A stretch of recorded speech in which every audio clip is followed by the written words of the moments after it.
নমস্কার, আপনার প্রিয় চ্যানেলে আপনাকে স্বাগতম।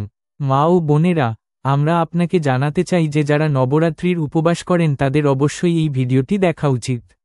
আপনি নবরাত্রির উপবাস না রাখুন অথবা কোনো পূজা করুন বা না করুন, আপনার অবশ্যই এই ভিডিওটি দেখা উচিত। আজকের ভিডিওতে আমরা নবরাত্রির সময় আপনার কিছু জিনিস এড়িয়ে চলা উচিত তা ব্যাখ্যা করব। ভক্তরা, আপনি যদি 22শে সেপ্টেম্বর 2025 তারিখে বছরের সবচেয়ে বড় দিন শারদীয়া নবরাত্রিতে পূজা বা উপবাস নাও করেন, তবুও কাউকে না বলে চুপচাপ এই একটি গোপন খাবারটি খেতে ভুলবেন না। কেবল এটি খেলেই আপনার জীবনের সমস্ত ঝামেলা থেকে মুক্তি মিলবে। ভক্তরা, শারদীয়া নবরাত্রিকে বছরের সবচেয়ে বড় এবং বিশেষ উৎসব হিসেবে বিবেচনা করা হয়। সারা বছর ধরে যে 9টি দেবী পড়ে, তার মধ্যে শারদীয়া নবরাত্রির তাৎপর্য সবচেয়ে বেশি। এই বছরের শারদীয়া নবরাত্রির একটি অত্যন্ত বিরল সংমিশ্রণ রয়েছে, যা 100 বছর পরে ঘটেছে। অতএব, ভক্তরা, এই নবরাত্রিতে দেবী মাতার আশীর্বাদ পেতে কিছু নির্দিষ্ট ব্যবস্থা এবং নিয়ম অনুসরণ করা অত্যন্ত গুরুত্বপূর্ণ। শারদীয়া নবরাত্রিতে আমরা যে গোপন কথাগুলো উল্লেখ করেছি, সেগুলোর একটি যদি তুমি খাও, তাহলে তোমার যে কোনো সমস্যা চিরতরে দূর হয়ে যাবে, তা সে অর্থ সম্পর্কিত হোক বা ব্যবসা সম্পর্কিত। দেবী লক্ষ্মী এবং দেবী দুর্গার আশীর্বাদে তুমি এত সম্পদে আশীর্বাদপ্রাপ্ত হবে যে আগামী 7 প্রজন্ম নিজেদের উপভোগ করতে পারবে এবং প্রজন্মের পর প্রজন্ম অর্থের উপর আচ্ছন্ন থাকবে। ভক্তরা, আমাদের কাজ হল তোমাদের সঠিক এবং সৎ পরামর্শ দেওয়া। তোমরা বিশ্বাস করো বা না করো তা সম্পূর্ণরূপে তোমাদের বিশ্বাস এবং ভক্তির উপর নির্ভর করে। কিন্তু বিশ্বাস করো, যদি তোমরা মাতৃদেবীকে ভক্তি সহকারে এই নিয়ম অনুসরণ করো, তাহলে তোমরা রক্ষা পাবে। এই চ্যানেলটি সাবস্ক্রাইব করতে ভুলো না এবং ভিডিওটি শেষ পর্যন্ত সাথেই থাকো। তবেই তোমরা সঠিক এবং নির্ভুল তথ্য পাবে। শারদীয়া নবরাত্রির তাৎপর্যের কথা বলতে গেলে হিন্দু ধর্মে এর গুরুত্ব অপরিসীম। সকল হিন্দু এই দিনটির জন্য অধীর আগ্রহে অপেক্ষা করে, যা বছরে মাত্র দুবার আসে। একটি হল চৈত্র নবরাত্রি এবং অন্যটি হল শারদীয়া নবরাত্রি। ভক্তরা এই 9 দিন দেবী দুর্গার 9টি রূপের পূজা করেন। বিশ্বাস করা হয় যে, যদি কোনো ভক্ত এই 9 দিন পূর্ণ নিষ্ঠা ও বিশ্বাসের সাথে দেবী দুর্গার পূজা করেন, তবে তাদের জীবনের সমস্ত ঝামেলা দূর হয়ে যায়। নবরাত্রিকালে উপবাস ও আচার অনুষ্ঠান পালন করলে অতীতের অনেক পাপ মুছে যায় এবং একজন ব্যক্তি মোক্ষ লাভ করেন। হিন্দু ধর্মে শারদীয়া নবরাত্রিকে অত্যন্ত বিশেষ বলে মনে করা হয়, কারণ এই দিনে দেবী দুর্গার জন্য 9 দিনের উপবাস পালনকারী যে কোনো পুরুষ বা মহিলা তাদের সমস্ত ইচ্ছা পূরণ করেন বলে বলা হয়। এই দিনটি তাদের জন্য বিশেষভাবে উপকারী যারা সন্তান, বৈবাহিক সুখ এবং সম্পদ কামনা করেন। দেবী দুর্গার নবদুর্গা উপবাস তাদের জীবনের পাপ থেকে মুক্তি পেতেও সাহায্য করতে পারে। একইভাবে, শারদীয়া নবরাত্রিতে এই জিনিসগুলি খাওয়ার ফলে সুখ, শান্তি এবং সমৃদ্ধি আসে, যা আপনার সমস্ত ইচ্ছা পূরণ করে। যদিও সাধারণত শারদীয়া নবরাত্রিতে উপবাস পালন করা হয়, কিছু লোক দুগ্ধজাত উপবাসও পালন করে। তবে, শারদীয়া নবরাত্রিতে যদি আপনি একটি নির্দিষ্ট খাবার খান, তাহলে আপনার পরিবারের সম্পদ অশেষ সম্পদের স্তরে বৃদ্ধি পাবে। এই প্রতিকারটি এত সহজ এবং অলৌকিক যে আপনার জীবনে এটি অবশ্যই প্রয়োগ করা উচিত। ভক্ত, শ্রদ্ধেয় গুরুজি সম্প্রতি দেবী নবদুর্গা সম্পর্কে তার গল্পে বলেছেন যে কেউ আসন্ন শারদীয়া নবরাত্রিতে 22শে সেপ্টেম্বর এই 3টি খাবার খাবে বা রান্না করবে, সে বছরব্যাপী সম্পদের ঝর্ণা অনুভব করবে। হ্যাঁ, বন্ধুরা, এই শারদীয়া নবরাত্রিতে 1 শতাব্দীর সমাপ্তি ঘটে। দুর্লভ সহযোগে এটি পঠিত হচ্ছে। ফলস্বরূপ, হিন্দুদের কাছে এই নবরাত্রির তাৎপর্য আরও বেড়ে যায়। এবং শ্রদ্ধেয় গুরুজি বলেছেন যে শারদীয়া নবরাত্রির দিনে আপনি কোনো পূজা, ধ্যান, উপবাস করতে পারবেন না, তবে আপনাকে এই একটি গোপন জিনিস খেতে হবে। মা দুর্গার আশীর্বাদে আপনার বাড়িতে এত সম্পদ আসবে যে আপনি তা সামলাতে পারবেন না। বন্ধুরা, এই ভিডিওতে আমরা আপনাকে আরও বলবো যে যাই হোক না কেন, শারদীয়া নবরাত্রি বা নবরাত্রিতে এমন খাবার তৈরি করবেন না বা খাবেন না, কারণ এটি পুরো পরিবারের জন্য সমস্যা তৈরি করতে পারে। এছাড়াও, ভক্তরা, এই ভিডিওতে মাতা রানীর আশীর্বাদ পেতে শারদীয়া নবরাত্রিতে আপনার কি খাওয়া উচিত তা শিখুন। বন্ধুরা, এই ভিডিওতে আমরা আপনাকে আরও বলবো যে শারদীয়া নবরাত্রিতে ভুল করেও এই 5টি কাজ করবেন না, অন্যথায় শীঘ্রই দারিদ্র্য আসবে। শারদীয়া নবরাত্রিতে আপনার কখনো এই 5টি কাজ করা উচিত নয়। শারদীয়া নবরাত্রিতে যে কোনো মা বা বোন শারদীয়া নবরাত্রিতে এই 5টি কাজ করলে তাদের জীবন ধ্বংস হয়ে যাবে। বাড়িতে দারিদ্র্য বিরাজ করবে এবং যে বাড়িতে এই 5টি জিনিস থাকবে না সে ধ্বংস হয়ে যাবে। মাতা রানী এমন বাড়িতে প্রবেশ করবেন না এবং চিরতরে চলে যাবেন। আমরা আপনাকে আরও বলবো যে শারদীয়া নবরাত্রিতে এই জিনিসগুলি দান করলে আপনার বাড়িতে কখনো অর্থের অভাব হবে না। আপনার বাড়িতে সর্বদা অর্থ প্রবাহিত হবে। এই কারণেই আমরা যে তথ্য শেয়ার করছি তা সম্পূর্ণ বিনামূল্যে। আমরা আপনাকে ভিডিওটি সম্পূর্ণ দেখার জন্য অনুরোধ করতে চাই। এটি অসম্পূর্ণ রাখবেন না। যারা ভিডিওটি মাঝপথে ফেলে রাখেন তারা জীবনে কখনো সাফল্য পাবেন না। অতএব, যখনই আপনি কোনো ভিডিও দেখবেন, শুরু থেকে শেষ পর্যন্ত এটি দেখতে ভুলবেন না। ভক্তরা, যাই হোক না কেন, শারদীয়া নবরাত্রিতে একটি ছোট জিনিস অবশ্যই খাবেন। বিশ্বাস করুন, আপনি যদি এটি খান, তাহলে ঈশ্বরও আপনাকে কোটিপতি হওয়া থেকে আটকাতে পারবেন না। হ্যাঁ, এবার 100 বছর পর শারদীয়া নবরাত্রি হিন্দু ধর্মে সবচেয়ে শুভ বলে বিবেচিত একটি শুভ সময়ে পড়তে চলেছে। এই দিনে নেওয়া কোনো প্রতিকার কখনো বৃথা যায় না। এটি সর্বদাই কল্যাণ বয়ে আনে। কারণ মাতা রানীপুরের 9 দিন ধরে ডেম্বা পৃথিবীর সকলের ঘরে বাস করেন। আসুন, ভক্তরা, এবার আপনাদের শারদীয়া নবরাত্রি সম্পর্কে কিছু তথ্য দেই। এই বছর 2025 সালে মানুষ শারদীয়া নবরাত্রি সম্পর্কে বেশ বিভ্রান্ত। এই উপবাস কখন পালন করা হবে? পূজা কিভাবে করা উচিত? শুভ সময় কি হবে? উপযুক্ত খাবার কি হওয়া উচিত? কি এড়ানো উচিত? এই ভিডিওতে আমরা আপনাদের সকল প্রশ্নের উত্তর দেব। আপনাদের কেবল মা দুর্গার এই সুন্দর ভিডিওটি সম্পূর্ণরূপে দেখা উচিত। আমরা এই ভিডিওতে এই সমস্ত প্রশ্নের উত্তর দেব এবং এই দিনে আপনাদের কি খাওয়া উচিত তাও বলবো। যদি আপনি এটি খান, তাহলে ঈশ্বরও আপনাকে ধনী হতে বাধা দিতে পারবেন না। এছাড়াও, ভক্তদের শারদীয়া নবরাত্রিতে অবশ্যই গরুকে একটি জিনিস খাওয়ানো উচিত। যদি আপনি শারদীয়া নবরাত্রিতে এই জিনিসটি গরুকে খাওয়ান, তাহলে মাতা রানী মা দুর্গার আশীর্বাদে আপনাদের জীবনে সম্পদের সমস্ত পথ খুলে যাবে। ভক্তরা, আসুন প্রথমে আপনাদের শারদীয়া নবরাত্রির সঠিক তারিখ এবং সময় বলি। তারপর আমরা সমস্ত গুরুত্বপূর্ণ বিবরণ শেয়ার করব এবং শারদীয়া নবরাত্রিতে আমাদের অবশ্যই কি খাওয়া উচিত তাও ব্যাখ্যা করব। ভক্তরা, আমরা আপনাকে একটি জিনিসও বলবো যা আপনার এই দিনে খাওয়া উচিত নয়। ভুল করেও এই জিনিসটি খেলে আপনার বাড়িতে কোনো বিপর্যয় ঘটতে পারে। তাই, এমন অশুভ কাজ করবেন না এবং কোনো দুর্যোগ আসার আগে পুরো ভিডিওটি অবশ্যই দেখে নিন। এটি একটি অত্যন্ত বিশেষ এবং তথ্যবহুল ভিডিও। তাই, ভক্তরা, আসুন শারদীয়া নবরাত্রি এর সঠিক তারিখ এবং সময় জেনে নিই। তবে তার আগে, আমরা আপনাকে হাত জোড় করে অনুরোধ করছি, আপনি যদি এই চ্যানেলে নতুন হন, তাহলে দয়া করে সাবস্ক্রাইব করুন এবং ভিডিওটি লাইক করুন। ভক্তরা, আসুন শারদীয়া নবরাত্রি এর তাৎপর্য শিখি। পূজার শুভ সময় এবং পদ্ধতি। শারদীয়া নবরাত্রি এর মহা উৎসব। এই বছর শারদীয়া নবরাত্রি আশ্বিন মাসের প্রতিপদে শুরু হচ্ছে। এই বছর শারদীয়া নবরাত্রি শুরু হচ্ছে 22শে সেপ্টেম্বর। এই বছর নবরাত্রি চলাকালীন উত্তরা ফাল্গুনী নক্ষত্র এবং হস্তযোগের সঙ্গম হচ্ছে।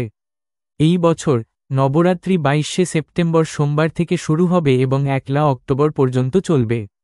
নবরাত্রি শুরু হয় ঘটস্থাপনের মাধ্যমে, যা অত্যন্ত শুভ বলে বিবেচিত হয়। 2025 সালে ঘটস্থাপন করা হবে 22শে সেপ্টেম্বর সোমবার।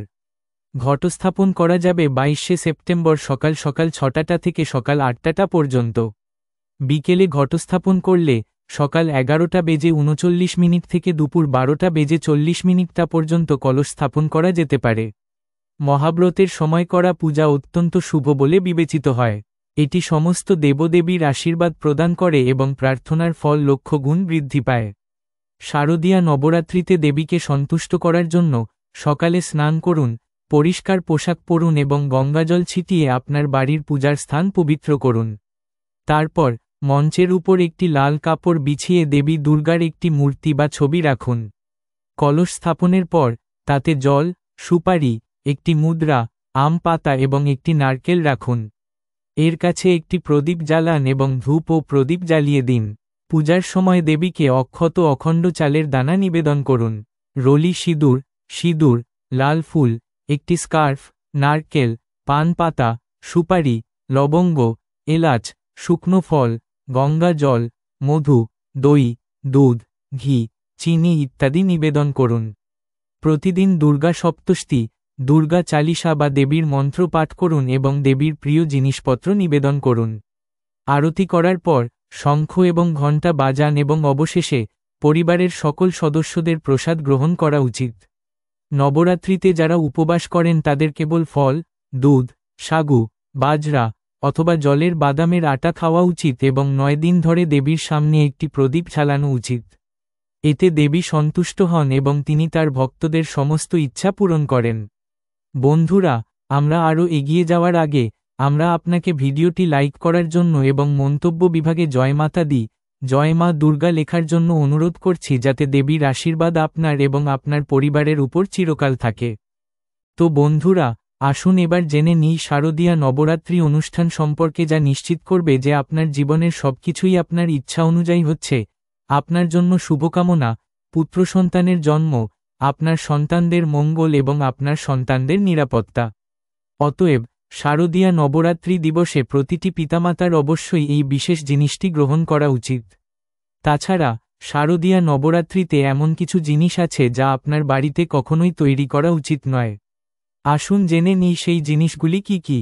শারদীয়া নবরাত্রি পূজা এবং প্রসাদে আঙুর আনতে ভুলবেন না, কারণ আঙুর দেবী দুর্গার খুব প্রিয়।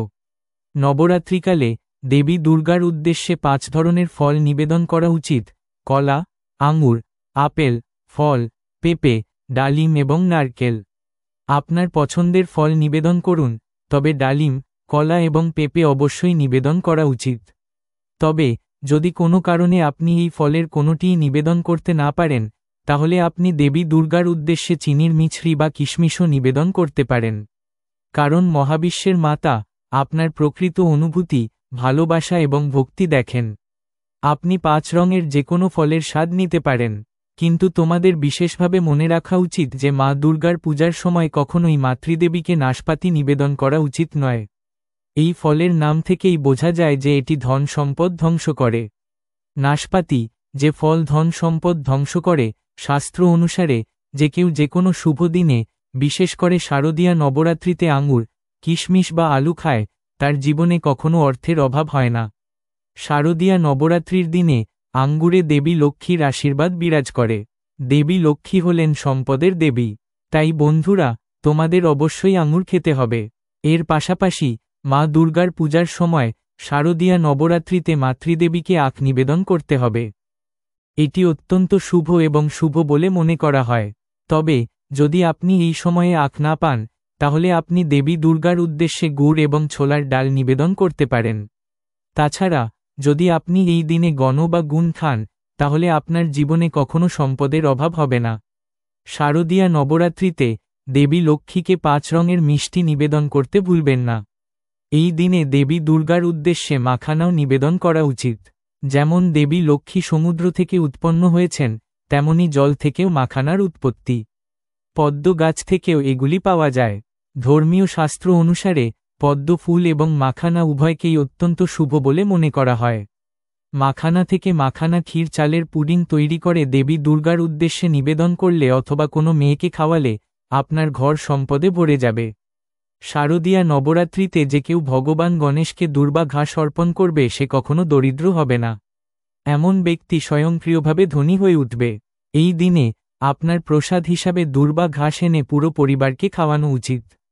ভগবান গণেশের আশীর্বাদ সর্বদা আপনার পরিবারের উপর থাকবে।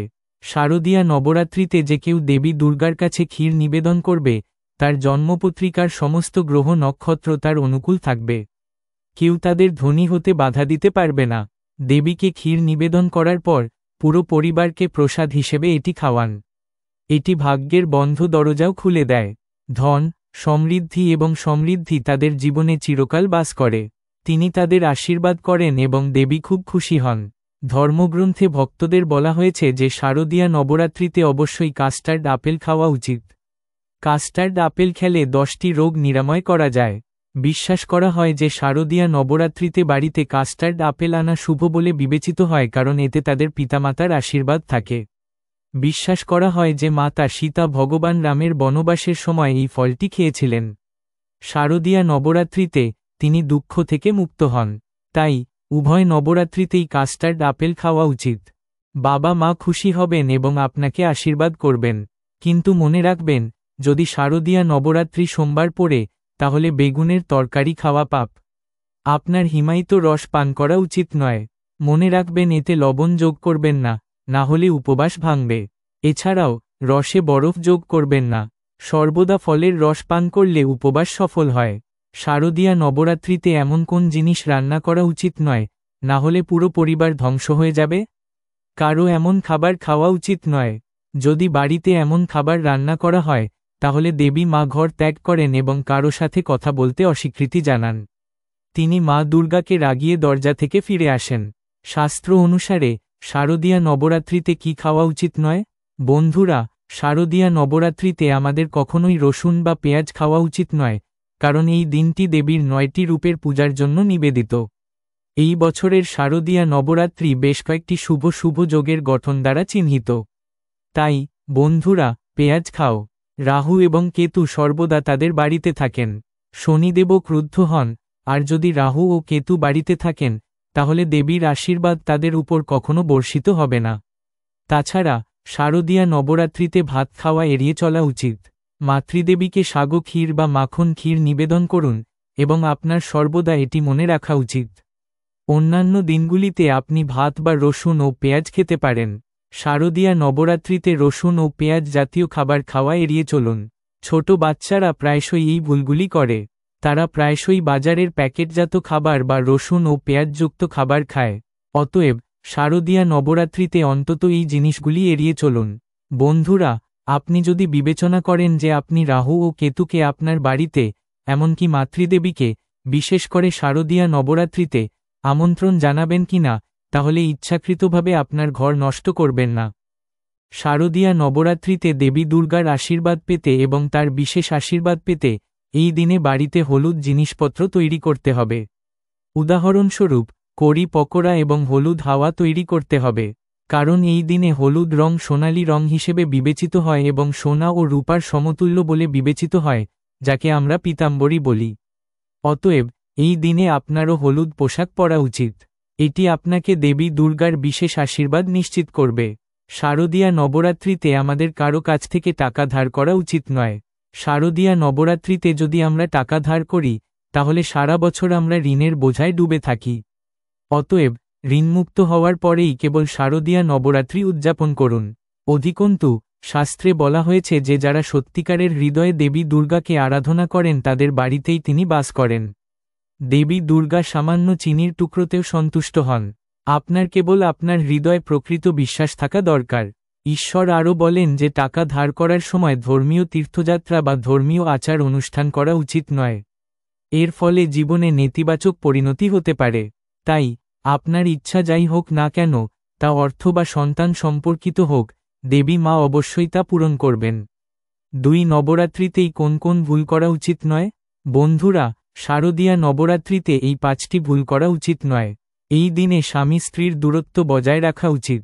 রসুন এবং পেঁয়াজযুক্ত খাবার খাওয়া উচিত নয়। বিবাহিত মহিলাদের চুল ধোয়া উচিত নয়। তাই, একদিন আগে চুল ধুয়ে ফেলুন। কখনো তুলসী গাছ, ঝাড়ু, সুহাগের জিনিসপত্র বা লবণ অন্য কাউকে দেবেন না। এতে দেবী মা রাগ করেন। এই দিনে একজনের উচিত বড়দের পা স্পর্শ করা। দেবী হলেন শ্রীর মূর্ত প্রতীক। অতএব, এই দিনে কোনো মহিলাকে অপমান করা উচিত নয়, কারণ তাকে স্বয়ং দেবীর রূপ হিসাবে বিবেচনা করা হয়। কারো সম্পর্কে খারাপ কথা বলা উচিত নয়। শারদীয়া নবরাত্রির শুভ দিনে যদি কেউ আপনার দরজায় কিছু চাইতে আসে, তাহলে এটি দেবী লক্ষ্মী, যিনি শক্তির মূর্ত প্রতীক, একজন ব্যক্তি বা মেয়ের রূপে, অথবা দেবী শেরওয়ালি নিজেই হওয়া উচিত, কারণ এই দিনে দেবী লক্ষ্মী প্রতিটি বাড়িতে আসেন এবং কেবলমাত্র সেই বাড়িতেই থাকেন একজন সত্যিকারের হৃদয় এবং অন্যদের দুঃখ কষ্ট বোঝেন। দেবী লক্ষ্মী, একজন মেয়ের রূপেও, দরজায় আসেন। তাকে খালি হাতে যেতে দেবেন না। মেয়েদের মিষ্টি খাওয়াতে ভুলবেন না। মিষ্টি নৈবেদ্য দেবীর খুব প্রিয়। তাই, এই দিনে 9 জন মেয়েকে মিষ্টি খাওয়ানো অপরিহার্য, যা দেবীকে খুশি করে। এমন কিছু করবেন না যা অপমান বা ক্রোধের কারণ হয়। ব্যক্তি সর্বদা দেবী দুর্গার আশীর্বাদ পাবেন। দেবী দুর্গা লাল জিনিস পছন্দ করেন। ধর্মীয় শাস্ত্র অনুসারে, এই দিনে ভুল করেও ঘরের আবর্জনা বাইরে ফেলবেন না, না হলে আপনি দরিদ্র হয়ে যাবেন। ঘরের আবর্জনা পরের দিন ফেলে দেওয়া উচিত, তাই না? এখন দেখুন, মন্দ দূর হয়ে যায় এবং ঘরে ইতিবাচক শক্তি বাস করে।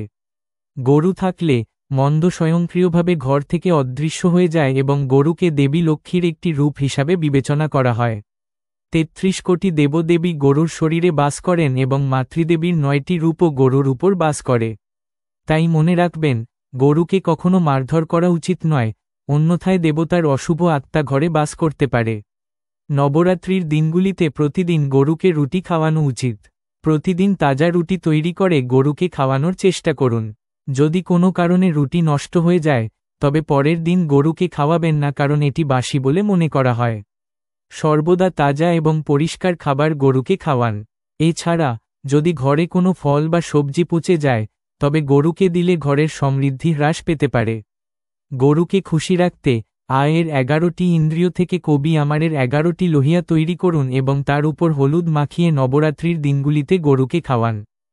এটা করলে তোমার সকল কাজ সহজ হবে এবং তোমার জীবনে সুখ ও সমৃদ্ধি আসবে। গরুর পা স্পর্শ করো, এতে তোমার সকল দুঃখ, যন্ত্রণা এবং কষ্ট স্থায়ীভাবে দূর হবে, দেবী মাতার আশীর্বাদে। সম্ভব হলে নবরাত্রিতে 7 বার গরুকে প্রদক্ষিণ করো, এতে তোমার জীবনে সাফল্য এবং সুখ আসবে। যখনই তুমি গরুকে খাওয়াবে, তখন তার উপর কিছু হলুদ বা ঘি ছিটিয়ে দাও এবং রুটি কাঁচা দিও না, এতে তোমার জীবনে শুভ ফল আসবে। যদি তুমি এটা করো, তাহলে গরুকে তাজা রুটি খাওয়ালে ইতিবাচক ফল আসবে। তুমি যদি এই চ্যানেলে নতুন হও, তাহলে অবশ্যই সাবস্ক্রাইব করো এবং ভিডিওটি লাইক করো। তুমি আশীর্বাদ পাবে, তাই মন্তব্যে লিখতে ভুলো না। জয় মাতা দি, জয় মা দুর্গা, জয় জগদম্বা। যদি তোমার একটুও ভালো লেগে থাকে, তাহলে দয়া করে ভিডিওটি লাইক করো। তুমি যদি চ্যানেলে নতুন হও, তাহলে অবশ্যই সাবস্ক্রাইব করো, যাতে আমরা সরাসরি নোটিফিকেশনের মাধ্যমে এই ধরনের আরও তথ্যবহুল তথ্য আপনাকে সরবরাহ করতে পারি। ভিডিওর শেষ পর্যন্ত থাকার জন্য সকলকে ধন্যবাদ। পরবর্তী ভিডিওতে দেখা হবে, ততক্ষণ পর্যন্ত শুভকামনা।